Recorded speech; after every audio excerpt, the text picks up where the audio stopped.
Welcome to our YouTube channel. Like, subscribe, comment.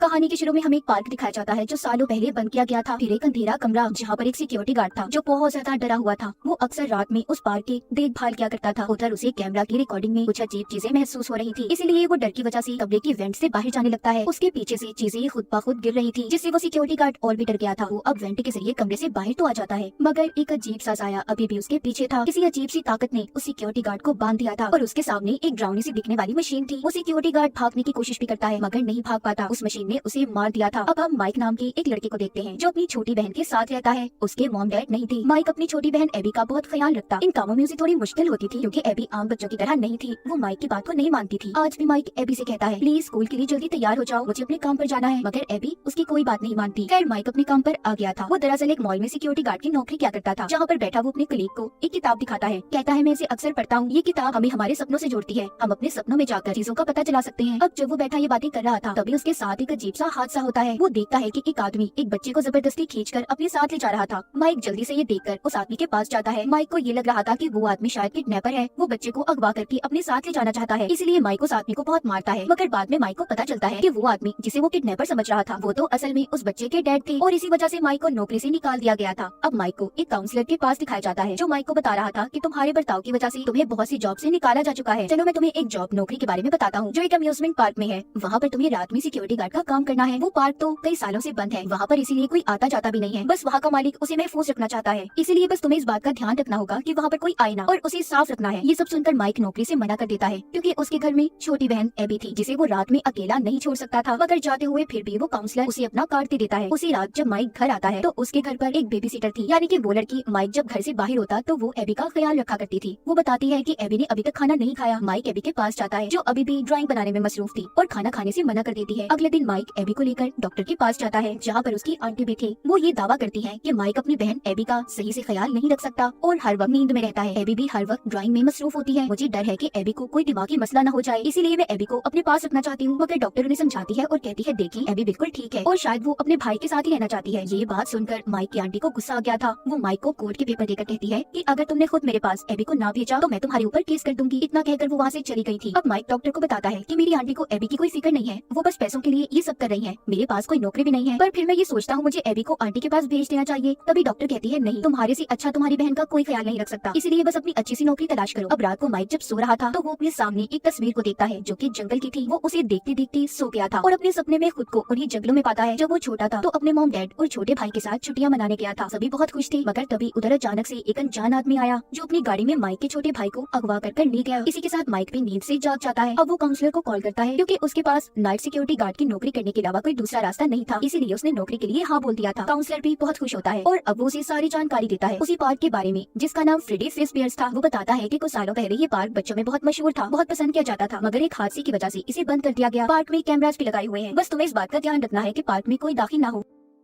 अब खैर mic park में आ जाता है और वहाँ पर चीजों को देखने लगता है, जिसमें उसे एक पुरानी वीडियो टेप मिलती है जिसे जब वो चलाकर देखता है तो उसमें पार्क के बारे में बताया गया था कि वो पार्क अपने वक्त में बहुत अच्छा बनाया गया। बहुत सी गेम्स, एनिमल रोबोट्स, मतलब जानवरों की शक्लों वाले रोबोट्स जो इंसानों से बात भी कर सकते थे, उन्हें खास टेक्नोलॉजी के जरिए कंट्रोल किया जाता था। अब उस वीडियो में आगे जब कुछ बताया जाने वाला था तो वीडियो टेप बंद हो जाती है। ये देख कर माइक डर गया था। अब रात के 3 बज चुके थे, इसलिए माइक उधर ही बैठा टेबल पर सर रखकर सो जाता है और दोबारा से अपने सपने में गुम हो गया था, जहाँ पर इस बार वो अपने भाई को अगवा होते हुए देखता है तो उसे अपने पीछे 5 बच्चे नजर आते हैं। माइक उन बच्चों से पूछता है, क्या तुमने उस आदमी को देखा जो मेरे भाई को अगवा करके ले जा रहा था? मगर बच्चे कोई जवाब नहीं देते और वहाँ से जाने लगते हैं। माइक भी भागता हुआ उनका पीछा कर रहा था। इसी उसमें माइक सपने से जाग जाता है। उसकी आँख खुल गई थी। सुबह भी हो जाती है। माइक रात की ड्यूटी पूरी करके अपने घर आ गया था, जहाँ पर वो एबी की बेबी सीटर से कहता है कि तुम फिक्र नहीं करना, मैं जल्दी तुम्हें पैसे दे दूंगा। बेबी सीटर कहती है, कोई बात नहीं, मुझे वैसे भी एबी का ख्याल रखकर अच्छा लगता है। इतना कहकर वो चली जाती है। बेबी सीटर अब एक होटल में माइक की आंटी से मिलने आती है। उसके साथ उसका भाई भी था। दरअसल इस बेबी सीटर को माइक की आंटी ने उस पर नजर रखने के लिए भेजा हुआ था ताकि उन्हें माइक की कमजोरी का पता चले और उसे कोर्ट में साबित करके एबी की कस्टडी को ले लिया जाए। मगर बेबी सीटर उन्हें बताती है कि माइक एक बहुत अच्छा इंसान है और वो अपनी बहन का बहुत ख्याल रखता है, लेकिन हाँ, मुझे लगता है कि माइक को कोई नींद की बीमारी है, वो दवा को लेकर बहुत सोता है। यहाँ पर बेबी सीटर का भाई कहता है, अभी कुछ दिन पहले माइक ने एक पार्क में सिक्योरिटी गार्ड की नौकरी की है, अगर हम उधर जाकर तोड़फोड़ करें तो वहाँ का मालिक उसे नौकरी से निकाल देगा और फिर कोर्ट में भी ये साबित हो जाएगा कि माइक किसी काम का नहीं, इसलिए एबी की कस्टडी आपको मिल जाएगी। ये प्लान आंटी को बहुत अच्छा लगता है और फिर इसके बदले में वो उन्हें बहुत से पैसे देने का वादा भी करती है। दूसरी तरफ रात को माइक दोबारा से पार्क में जाता है और फिर से निगरानी करते करते सो गया था और अपने सपने में पहुंच जाता है। वो फिर से 5 बच्चों को देखता है और पूछता है कि क्या तुमने मेरे भाई को देखा था, मगर बच्चे इस बार कोई जवाब नहीं देते और गायब होकर माइक को जख्मी करने लगते हैं। एक बच्चा माइक के सामने आता है जिसकी आंखें काली पड़ गई थी। ये देखकर माइक डर गया था और उसकी आँख खुल जाती है। तभी वो असल दुनिया में देखता है कि बाहर से किसी ने सिक्योरिटी अलार्म बजा दिया है। वो जब जाकर देखता है तो उधर एक पुलिस ऑफिसर थी जो अपना नाम वेनिसा बताती है। वो अक्सर रात में इस पार्क का जायजा लेने आया करती थी। वो माइक की चोट देखकर पूछती है, क्या तुम ड्यूटी के दौरान सो तो नहीं रहे थे? मगर ये क्या, चोट तो माइक को सपने में लगी थी, तो हकीकत में वो कैसे जख्मी था? और क्या वेनिसा इस बारे में सब कुछ जानती थी जो हमें आगे आगे कहानी में पता चलेगा। खैर वेनिसा अंदर आ जाती है और माइक से बातें करने लगती है। वो बताती है कि क्या तुम जानते हो इस पार्क में कोई सिक्योरिटी गार्ड ज्यादा देर तक नहीं टिक पाता। सुना है यहाँ पर अजीब अजीब हादसे होते हैं। कई साल पहले यहाँ पर कुछ बच्चों को अगवा करके लाया गया, मगर छानबीन करने पर कुछ नहीं मिला, इसलिए पार्क को बंद कर दिया गया। वेनिसा पार्क में माइक को एक बटन चलाकर दिखाती है जिधर कुछ एनिमल रोबोट्स जिसमें बियर, भालू, बनी, चिकन सभी म्यूजिक बजा रहे थे। माइक सब देखकर बहुत हैरान होता है। इतनी देर में सुबह भी हो गई थी। वेनिसा जाते हुए माइक से कहती है, पार्क के मामलात को गहराई से जानने की कोशिश मत करना, सिर्फ अपने काम से काम रखना, अपनी ड्यूटी पर ध्यान देना। इतना कहकर वो वहाँ से चली जाती है। माइक भी अपने घर आ गया था। पीछे पार्क में बेबी सीटर का भाई कुछ गुंडों को लेकर वहाँ जाकर तोड़-फोड़ कर रहा था, तो तभी वो एनिमल रोबोट जो पार्क में थे खुद ब-खुद जिंदा हो जाते हैं और सबको बहुत ही बेरहमी से मार दिया था। बियर वहाँ पर बेबी सीटर के भाई को कच्चा चबा जाता है। थाना थोड़ा अजीब, जब बेबी सीटर अपने भाई को ढूंढने जाती है तो उसे भी किसी ने मार दिया था। ऐसा क्यों हो रहा था? अब वेनिसा माइक के घर आती है और बताती है कि कुछ लोगों ने पार्क में घुसकर तोड़-फोड़ करने की कोशिश की और वहाँ से हमें ये तुम्हारी नींद की दवा मिली है। तुम खुद ही सब कुछ बताओगी या मैं पुलिस में जाकर तुम्हारी रिपोर्ट कर दूं? माइक अब वेनिसा को अपने बारे में बताता है कि एक दफा मैं और मेरे मॉम डैड, मेरा छोटा भाई छुट्टियां गुजारने जंगल में गए थे जहाँ पर मेरा भाई अगवा हो गया। उस वक्त मैं बहुत छोटा था और इसी दुख में मेरे मॉम डैड की भी मौत हो गई। मैं और एबी अब अकेले रहते हैं, पर मुझे लगता है मैंने उस किडनैपर को देखा था, पर भाई के खो जाने के दुख ने मुझे उस किडनैपर की शक्ल भुलवा दी। मैं इसीलिए नींद की दवा लेता हूँ ताकि उस हादसे को याद करके मैं सो जाऊँ और सपने में उस किडनैपर का चेहरा देख सकूं। ये सुनने के बाद वेनिसा उसे जाने देती है, मगर उसने उसकी नींद की दवा को फेंक दिया था, इसीलिए ताकि वो पार्क में तो दवाई खाकर बिल्कुल भी ना सो सके। वेनिसा कुछ तो जानती थी जो अब तक कुछ भी नहीं बता रही थी।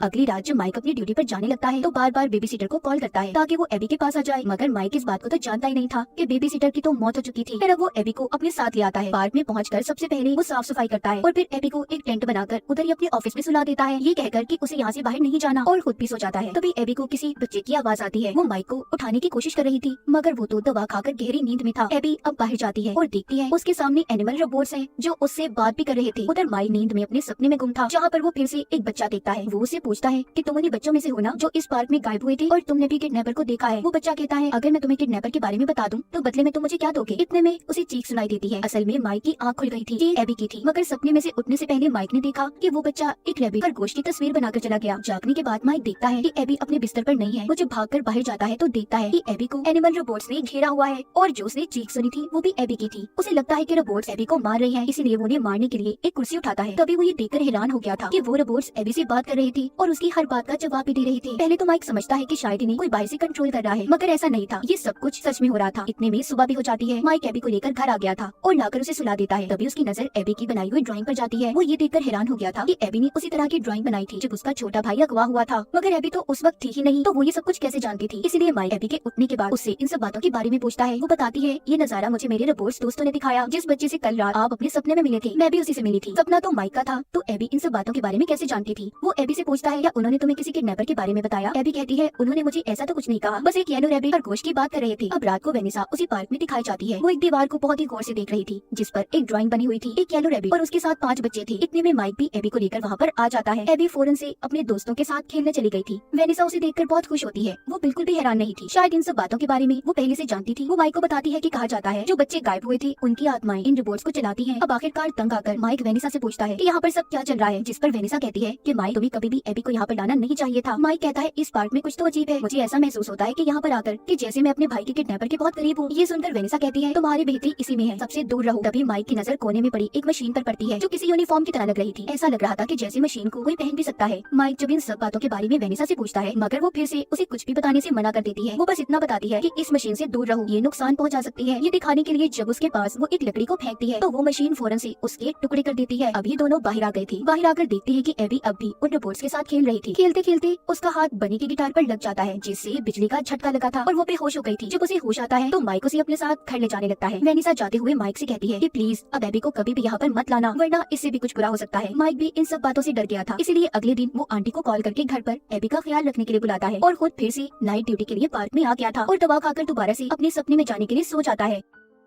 इस बार उसका सपना बदल चुका था। वो अपने सामने अपने मॉम डैड और अपने भाई को देखता है जो बिल्कुल ठीक थे और उससे बात कर रहे थे। तभी वो देखता है उसके पीछे 5 बच्चे थे, वही बच्चे जो इसे पहले सपने में दिखाई दिए थे। वो बच्चा कहता है कि मैं जानता हूँ तुम क्या चाहते हो, तुम अपने गुजरे हुए कल को वापस लाना चाहते हो ना, तुम अपने मॉम डैड अपने भाई को जिंदा करना चाहते हो। ऐसा हो सकता है, बस बदले में हमें एबी दे दो। उसके मॉम डैड भी इस बार यही कह रहे थे, मगर एकदम से माइक बोलता है नहीं, ये सब एक विजन ख्याल है मेरा, मेरे मॉम डैड मेरा भाई मर गया है, उन्हें कोई भी वापस नहीं ला सकता। जब वो उन्हें एबी को देने से इनकार करता है तो चीजें अब बदलने लगी थी। सब कुछ उसके इर्द गिर्द का गायब हो जाता है। बच्चे उस पर हमला करते हैं, उसे चोट पहुंचा रहे थे। एकदम से माइक अपने सपने से जाग जाता है। वो असल दुनिया में देखता है किसी ने बांध कर उसे बिठाया हुआ है। ये जगह एक स्टोर रूम थी, वही कमरा जो हमने कहानी के शुरू में देखा। वो देखता है वहाँ पर बेबी सिटर और बहुत सी लोगों की लाशें पड़ी हैं। वो खतरनाक मशीन अब माइक को भी मारने वाली थी, मगर वो अपने आप को किसी तरह छुड़वाकर वहाँ से भाग जाता है। उधर एबी घर में जो अपनी आंटी के साथ थी, माइक के सपने वाला बच्चा उसके पास आता है जिसने आंटी पर हमला करके पहले उन्हें बेहोश कर दिया था और आकर एबी से कहता है हमारे साथ चलो, तुम्हारी आंटी सो रही है। एबी भी उनके साथ जाने के लिए तैयार हो गई थी। उधर माइक वेनिसा के पास था जो उसे बताती है कि वो उसे पार्क के बाहर जख्मी हालत में मिला था। माइक अब वेनिसा से पूछता है कि प्लीज मुझे बताओ कि आखिर सब क्या चल रहा है। कौन आखिर ये आत्माएं हैं जो अपने साथ एबी को ले जाना चाहती हैं। यहाँ पर वेनिसा अब सारा सच बताती है। वो कहती है कि ये पार्क दरअसल मेरे डैड का है। येलो रैबिट कोई और नहीं बल्कि वेनिसा के डैड थे जो रैबिट वाला ड्रेस पहनकर बच्चों के साथ खेला करते थे। वो कहती है मेरे डैड बहुत बुरे इंसान थे, उन्होंने बच्चों को यहाँ पार्क में कैद कर दिया और उन्हें मारकर उनकी आत्माओं को इन रिपोर्ट्स में कैद कर दिया। अब उन बच्चों की आत्माएं भी बुरी आत्माएं बन गई हैं। वो एबी को भी अपनी जैसा बनाना चाहती हैं। पहले से मैं सारा सच जानती थी, मगर मैंने इस बात के बारे में कभी भी नहीं बताया। वो अब माइक को कुछ हथियार भी देती है जिनकी मदद से वो उन एनिमल रोबोट्स का मुकाबला कर सकता था जिनमें बच्चों की आत्माएं थी। माइक जब वेनिसा को अपने साथ चलने का कहता है तो वो मना कर देती है और कहती है नहीं, मैं नहीं आ सकती तुम्हारे साथ, क्योंकि मैं वहाँ पर जाकर अपने डैड की अजीब सी ताकत के कंट्रोल में आ जाती हूँ। उधर एबी जो कि पार्क में पहुंच गई थी, वहाँ पर एनिमल रोबोट अपना शो कर रहे थे। इसमें से एक रोबोट एबी को अपने साथ ले जाता है। माइक भी वेंट के रास्ते से अंदर आ गया था। वो कुछ रोबोट्स को बिजली के झटके देकर नीचे गिरा देता है। उधर वो रोबोट जो एबी को अपने साथ लेकर गया था वो उस खतरनाक मशीन में एबी को डालने ही वाला था। तभी उधर माइक आ जाता है जिसने सही वक्त पर एबी को आकर बचा लिया था और उससे माफी मांगता है कि आइंदा वो उसे कभी भी अकेला नहीं छोड़ेगा। तभी हम येलो रैबिट को देखते हैं जो साइज में बहुत बड़ा था। असल में ये आदमी वेनिसा का डैड था जो अब तक जिंदा था और बच्चों की आत्माओं को कंट्रोल करता था। और ये कोई और नहीं बल्कि वही काउंसलर था जिसने माइक को यहाँ पर नौकरी दी थी। वो काउंसलर जिसने रैबिट का मास्क पहना हुआ था बच्चों की आत्माओं को अब भी माइक को मारने के लिए उकसा रहा था जो एनिमल रोबोट्स में कैद थी। वो माइक से कहता है कि हाँ, मैंने ही तुम्हारे भाई को अगवा करके मारा था, अब तुम्हें भी वैसे ही मारूंगा। मगर तभी उधर वेनिसा आ जाती है जिसने आकर एबी को बचा लिया था और अपने डैड को उधर ही रुक जाने का बोलती है और कहती है नो डैड, अब मैं आपको कोई भी गलत काम करने नहीं दूंगी। यहाँ पर अब सही कहानी सामने आती है कि वेनिसा ही थी जो शुरू से अब तक हर काम में अपने डैड का साथ दे रही थी। उसके डैड लोगों को मारते और वेनिसा इस सच को छुपा कर रखा करती थी। अब वेनिसा ने जब अपने डैड पर बंदूक कर ली थी मगर उसके डैड उसे भी मार गिराते हैं। माइक जो जख्मी था वो एबी से कहता है कि तुम्हारे दोस्त इस आदमी के इशारों पर चलते हैं, उन्हें समझाओ कि इस आदमी ने उनका खून किया था और आज तक उनकी आत्माओं को अपने कंट्रोल में करके गलत काम करवाता है, तुम उन्हें समझा सकती हो। ये सुनकर एबी अब एक ड्राइंग बनाती है और उसे एक दीवार पर लगा देती है। उसमें एबी ने बनाया कि एक येलो रैबिट है और वो मासूम बच्चों को मार रहा है। ये ड्राइंग देखकर उन बच्चों की आत्माओं को सब कुछ याद आ जाता है। सभी आत्माओं ने वेनिसा के डैड पर हमला कर दिया था और उसे खींचकर अपने साथ ले जाते हैं। माइक भी एबी और जख्मी वेनिसा को बाहर ले आया था। माइक अपनी जिंदगी में खुश था, एबी ने भी अपनी आदतों को बदल दिया था। वेनिसा जो कि हॉस्पिटल में दाखिल थी वो अब कोमा में थी और जल्दी ठीक होने वाली थी। हमें एक बार फिर से पार्क दिखाया जाता है जहाँ पर अब भी वेनिसा के डैड जख्मी थे और अधमरी हालत में थे। उनके पास उसी बच्चे की आत्मा आती है जिसने माइक और एबी से बात की थी। वो बच्चा उसी हालत में वेनिसा के डैड को उस अंधेरे कमरे में बंद कर देता है। बाहर फिर हम एक टैक्सी ड्राइवर को देखते हैं जिसके पास एक टॉय खिलौना था जो अचानक से जिंदा हो जाता है और इसी के साथ इस फिल्म की कहानी भी यहीं पर खत्म हो जाती है।